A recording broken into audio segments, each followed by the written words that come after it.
Hello there, this is Alora, and I'm a Prequel Trilogy kid.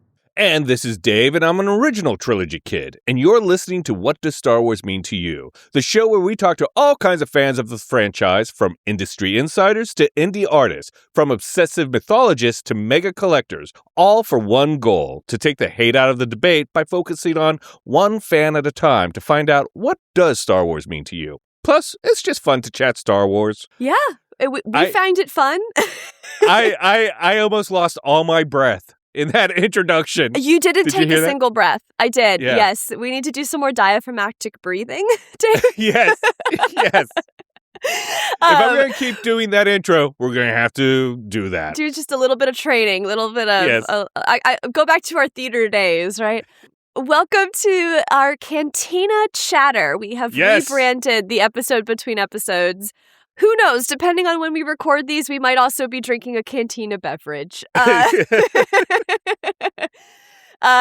at 11 a.m. on a Sunday. But Dave and I are here to deep dive our favorite aspects of our guest interviews, discuss what's interesting in the world of Star Wars to us, and we have some fun new things thrown in for season 4 here. We're going to bring back some old friends and do some new stuff. Yeah. Like I keep calling them new bits. Yeah. Like today we're going to have Opinion Wars, which is just we're going to look at theatrical reviews of the movies and see how they like compare between each other. And we'll get into that. So last week we spoke to Jendia Gammon, who is an author of fantasy, horror, and thriller. She has a book coming out April 7th called The Vale of Seven Dragons, and as well as a Choose Your Own Adventure book coming out April 21st. So it was really exciting to talk to her about creativity, world building, and one thing that really stood out to me in our conversation was, you know, when we ask people, what does Star Wars mean to you? A lot of times they say, a lot of people say hope, but she said possibility. And the idea that possibility goes hand in hand with hope was something new for me. And I just thought that was a really kind of interesting, like, expansion on how I look at Star Wars. Yeah, same. I think that was kind of the first time a guest had I think we've talked about possibility in Star Wars before, but the way she was so succinct in how she kind of delivered that message, and it made me kind of think about it deeper. I also just really deeply appreciated the intersection between her like creative background and you know skill that she sharpened over her career and the science. Like she's also a scientist, and I think that we sometimes forget how much science is like foundational to science fiction. Absolutely. Like, and world building in general.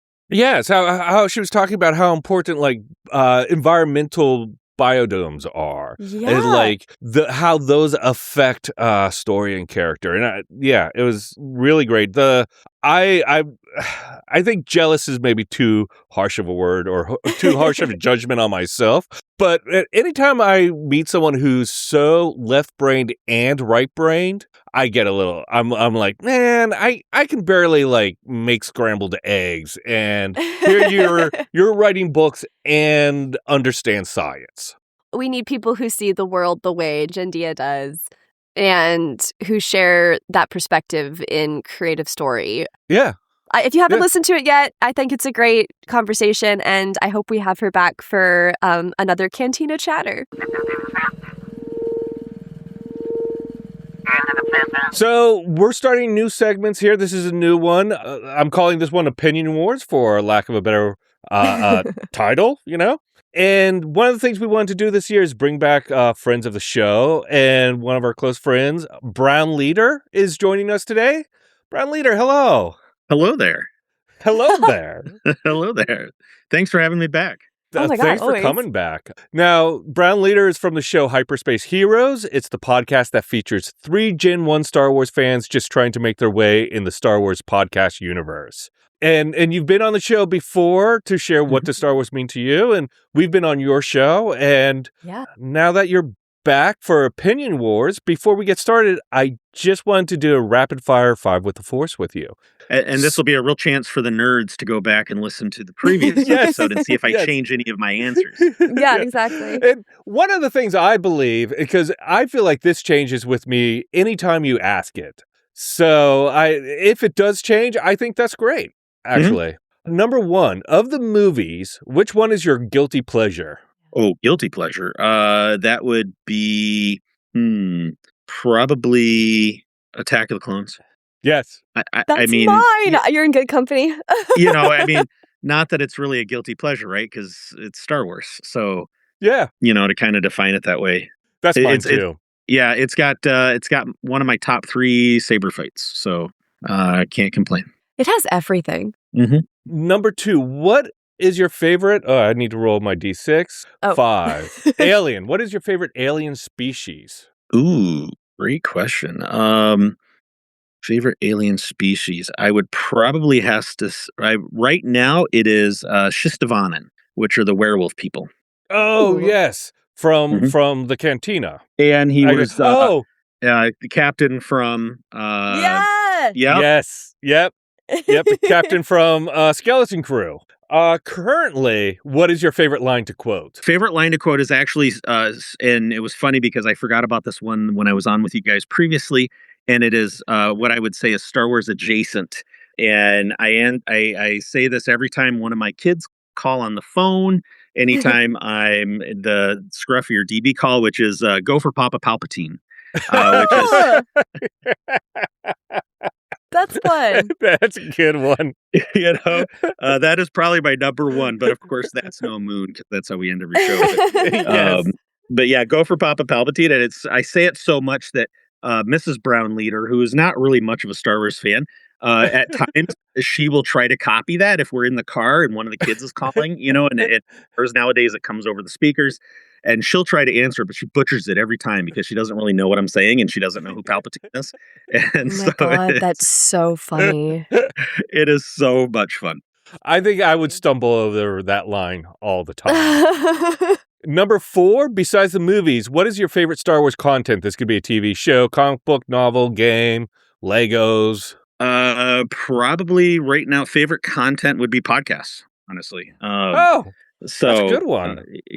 And looking forward to having you guys come back on the air for the new season. Yeah. Excellent. Well, can't wait. And then finally, because this is an Opinion Wars game, what's one Star Wars hill you would die on? One Star Wars hill that I would die on. That Rey is an Amidala because she also fell in love with a psychopathic Skywalker murderer.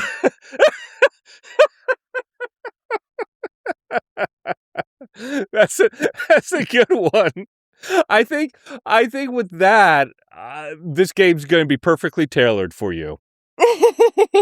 So now it's time for Opinion Wars. And because this is a Star Wars game format, I've laid it out as a trilogy. So there's 3 parts to it. Episode 1, A Reviewed Hope. These are published reviews of either the Prequel Trilogy or the Sequel Trilogy from the time of release. And I'll tell you the name of the movies that are being reviewed. And you have to come in and say whether or not this is a critique you can say about the original trilogy or not, and why you think that. This is so fun, Dave. Episode 2, The Internet Strikes Back. These are well-known online critiques, complaints, and opinions that fill up all our feeds. I'll read one, and we'll do the same thing, deciding whether or not this could be said about the original trilogy. And finally, we have Return of the Reviews. I'll leave out any identifying information from a review, and you have to guess if it is a review for the Prequel Trilogy, the original trilogy, or the Sequel Trilogy, and bonus points if you can name which movie it's from. Also, as a side note, and you know what, I think that's going to be the toughest part of the game. And also, as a side note, we're playing Whose Line Is It Anyway rules, where the points don't matter. And finally, my attorneys have told me that I have to read this disclaimer. Mm-hmm. This is for entertainment purposes only, and all participants are not responsible for the opinions of the internet, nor are they responsible for their own opinions. If you are offended or have different opinions, please write them down, then carefully ball them up and put them into the trash can. With that, that's the format of the game. We'll start with episode 1, A Reviewed Hope. Oh, before we start, I do want to just say, I thought about this because one of the things we like that there's always complaints about the sequel trilogy or the prequel trilogy, and then I don't feel like people really look at the original trilogy with a critical eye because it's the original trilogy. And one of my feelings is that, I think the criticism is circular in the sense that the stuff that's said about either the prequel or sequel trilogy can be said about the original trilogy a lot of the time. It's just my thought. And so we're going to look at that and see if I'm right or see if I'm dreadfully wrong. Great. Bring it on. So let's start with episode 1, A Reviewed Hope. Now, for this, I had to go to one of the original reviewers, Roger Ebert. This is his review of The Phantom Menace, and it's a little bit of a warm-up one. And what he said in his review of The Phantom Menace was, unlike many movies, these are made to be looked at more than listened to. And George Lucas and his collaborators have filled The Phantom Menace with wonderful visuals. So starting off with a tricky two-part, A, was the original trilogy made to be looked at more than listened to? And B, are they filled with wonderful visual? Although I think B is kind of obvious. Right on. Since you're our guest Brown leader, why don't we start with you? Does that critique fall for the original trilogy? Yeah, I can answer that with 3 letters, ILM. And, George is first and foremost a visual storyteller. And if you look at his complete history of films from THX 1138, American Graffiti, even when he did Red Tails a few years back, he is very visual based. He thinks in grand scope, what a visual spectacle it will be. And then secondary is the writing. And he even thinks of writing in grand scope scale. When it gets down to the nitty gritty dialogue, yes, it's a little clunky, and can be clunky at times. We know that. But yes, it is a very visual universe that he created. And you look at what he was even doing in the very beginning. The reason that ILM started was because he wanted to change how space films were viewed. He wanted to change the dynamic. Back then, everything from 2001 to any other films going on that involved space at the time, space flight was very slow. It was very painful. It was very, even Alien, everything was very, and he wanted to bring in World War II Battle of Britain style dogfighting. And he also, there was a film that was very influential in the trench run, which was a 1955 movie called The Dam Busters. And that had a huge influence on the whole scope of how the trench run came to be in terms of visually. And so he was all about redefining how this new medium of space, or newer medium of space was viewed. And that was his primary focus. So yeah, I think it is a completely legitimate critique of the OT. And yeah, I think we can all agree on B. So yes, that's an easy one. What about you, Laura? Do you agree or disagree? I agree. I actually don't know if I can more eloquently agree I know. Or put it any better than our friend here has. I feel like, and this probably happens to everybody, you put Star Wars on in the background of your dishes or your whatever it is that you're doing, and you always end up sitting and watching it. And I think that alone answers the question. It's very visual. You end up sucked in. It doesn't grip you the same when you're just listening. Yeah. That's so true. That's so true. Now, Brown Leader, you had mentioned clunky dialogue, which made me think of my favorite bit of clunky dialogue from Empire Strikes Back, which is 2 fighters against a Star Destroyer. Now, a lot of it was performance as well, but is there a particularly good clunky line from any of the original trilogy that you like? That you can think of? Great question. I'll have to think about that. Okay. We'll come back to it at the end of episode 1. Okay. So Let's go to review number 2. This is Christopher Kelly from the Fort Worth Star-Telegram. And it's Star Wars Episode 2, all of our favorite guilty pleasure Star Wars. Mm-hmm. Star Wars Episode 2, Attack of the Clones, is one half of a good movie. It's the half where the characters stop their incessant yammering and get down to some good old-fashioned Jedi fighting. Now, do we feel as though the original trilogy has incessant yammering and we need more Jedi fights? Or another way of looking at it is the original trilogy half of a good trilogy where once the incessant yammering dies down, we get some good Jedi fights? Laura, I'm going to start with you on this one. That's interesting. Because you're the prequel trilogy kid. Well, but I think back to the original trilogy, and there's good Jedi battles, but there's a lot of exposition too. And so I don't know. I don't think that holds up. No, it feels very on brand with the Star Wars storytelling. Yes. For there to be a lot of exposition leading to a major event. I disagree. Yes.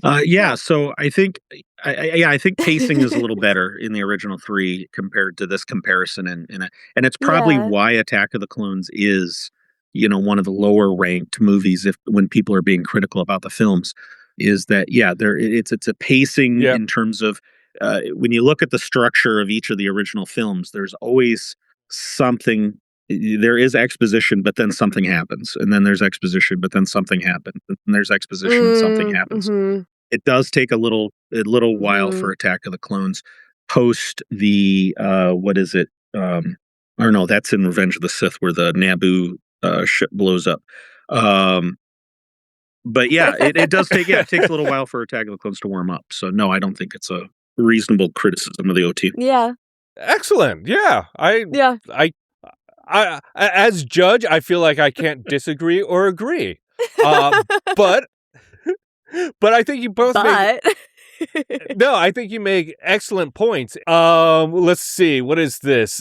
Critique number 3. This is from Kevin Mayer of the Times UK. And this is regarding Rise of Skywalker. The rules change. The Force is a feeling now. Another planet-destroying weapon is deployed. There's another big imperative to launch a chaotic third act space battle. Do we feel as though this is something that can be said about the original trilogy, where the concept of the Force is ever kind of changing, where they're bringing in another planet-destroying weapon, and there's just another big imperative to launch a chaotic third act space battle?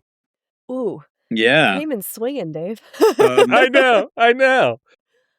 Yes, this is Rise of Skywalker. I had to confirm that because it also sounded a little bit like The Force Awakens. I would say in regards to Return of the Jedi, there is some parallels there. I think there's some criticism because I can remember when Jedi came out, we were all kind of like another Death Star, and especially following up the little darker tone of Empire.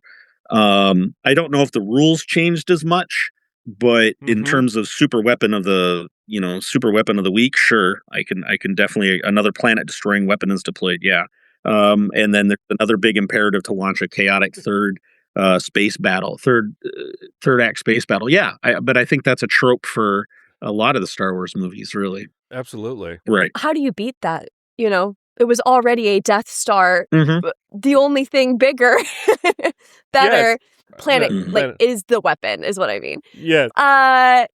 So how do you top that? I mean, it made a lot of sense to me that it was going to be similar, but kind of more extreme in its way. What was the second half of your question? There's another big imperative to launch a chaotic third act space battle. Yeah, but isn't that the Star Wars trope? I think. Right. I think Aaron said it. I mean, if you think about it, Rogue One follows that formula, as well in terms of. Well, yes. Yeah. If I were going to lawyer it, I think the one word I'd have an opinion about is chaotic. I don't think Return of the Jedi has a chaotic third act space battle. It's I find it very well paced, intentional space battle. Mm-hmm. So let's go to episode 2, The Internet Strikes Back. The first one is one of the things always said very much about the prequel trilogy is the dialogue is clunky and on the nose and overdone. Can that be said about the original trilogy? At points, yes. I think that's, again, goes back to what I said before, which is George was not a screenwriter. He was a screenwriting concept person. He knew where he wanted the story to go. He just wasn't the best at actually writing the line by line. And a lot of it was on the nose. And filmmaking was a little different at that point too, where it was things were a lot tighter in screen. Your exposition was for a point. There were no wasted, time is money in making films. And back then, every scene, every piece of dialogue had a purpose to it. And that's probably why there were clunky lines in there, which was you had to get that point across in terms of the storytelling. So then it foreshadowed a moment later on in that movie or one of the other films. Yes. Yeah. What about you, Laura? What do you think? And it's so fascinating because you as a prequel trilogy kid, you did grow up on Star Wars, but I grew up on prequel Star Wars mostly. Yeah. So it's a very different POV, I think. Can it be said about the original? Yeah. No. Oh, really? Yeah. Or no. Yes. I got it flipped in my head. Yes. Yeah. Because it's clunkier. It is. I mean, you can't deny it. Do you think it can be said about the original trilogy? Is the original trilogy? Yeah. Yeah, it has its moments. It's less so, which I think is why the critique exists. Yeah. Yes. Yeah. I definitely think it has its moments.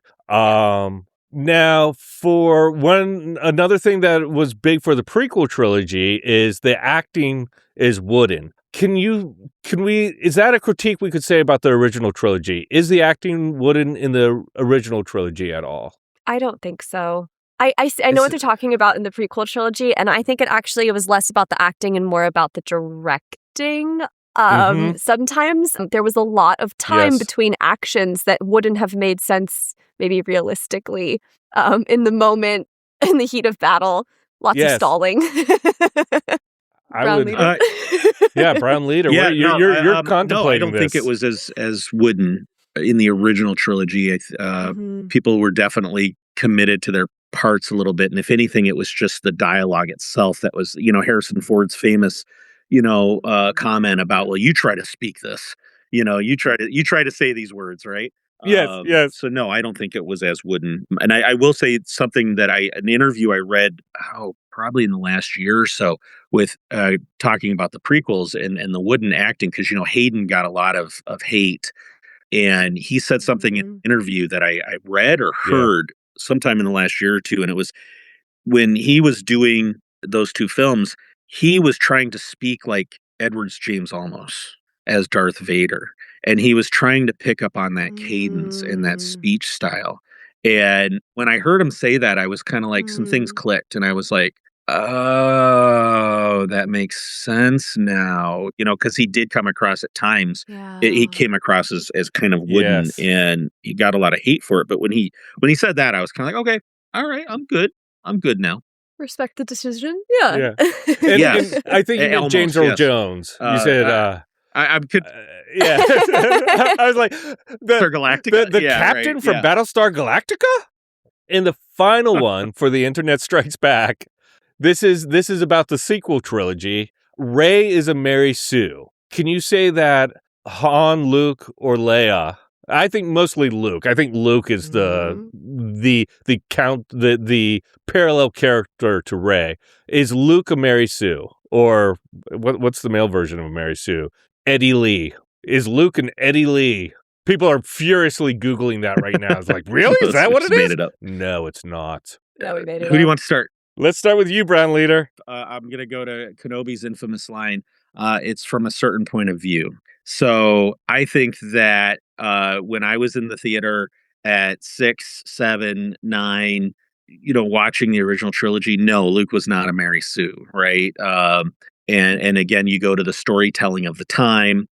And so I think from the prequel perspective as an adult now, and in comparison to the criticism that Rey has suffered as an adult, if I want to look at it objectively, yeah, I mean, if you're going to look at it in the same light, or if you're going to compare it apples to apples, yeah, he could be for sure. But from a and looking at Rey as a Mary Sue, as a Gen 1 fan that wanted more, that wanted better storytelling, wanted storytelling, a little deeper storytelling, kind of like what we got in Andor.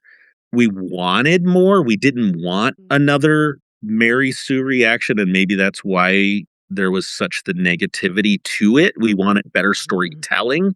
But for a sequel generation fan that they're growing up on it, at 6, 7, 9, 11 years old, they're going to look at it the same way that I looked at it at Luke, as at the same age when the original trilogy came out. So it's really just a matter of perspective. Yeah. Yeah. I was going to say, again, you very eloquently said that. Yes. I was going to say really no more than Luke. I think they go through the very similar hero's journey. I think they both have to overcome kind of more emotional blockades than they do necessarily like skill in order to tap into their like full potential and their power, right? So it is the same, but I agree with what you're saying. I think that the critique is stronger for Rey's character because we wanted something different. We did. We wanted something that had a little bit more complexity or was a little bit turned on its head, and we got kind of the same story again. Not that we don't love it, but but there is something to be said about that. Yeah. This critique always confused me a little bit because I understand what a Mary Sue is, but my thought is, isn't that what every story ever is a little bit? Like, we're putting ourselves, the writer, the concept of self into these stories for fantasy, maybe not fantasy reasons, but putting ourselves into these stories to be the hero. And that's just like, no one's like, Odysseus was a Mary Sue. Right. No, and that's what I was gonna say. In the storytelling medium of films, where you only have an hour, half to 2 hours to tell the hero's journey, you do have to take shortcuts, and that's where the exposition comes in, and you try to fill in some of those gaps, and you try to make it, you try to weave the story or the screenwriting tighter to support it. But you're right, Dave. Every hero's journey is going to be a Mary Sue issue, because or a style of story, because they're coming out of the regular person's background. They're rising to the occasion and able to successfully vanquish the foe, opponent, whatever, and where they never showed that ability to do that before. And it's you have to shortcut that in a film versus a 500-page novel.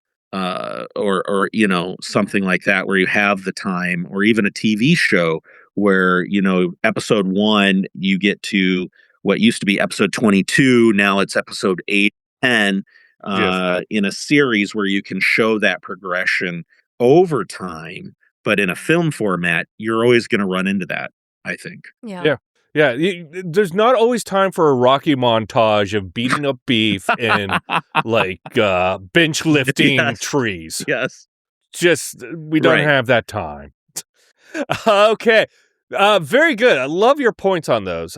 Part 3, Return of the Reviews. Now, this is where I'll read a review to you, leaving out the title of the movie, and you have to guess what movie or what trilogy it was, and for bonus points. The points don't matter what specific movie it was. Okay.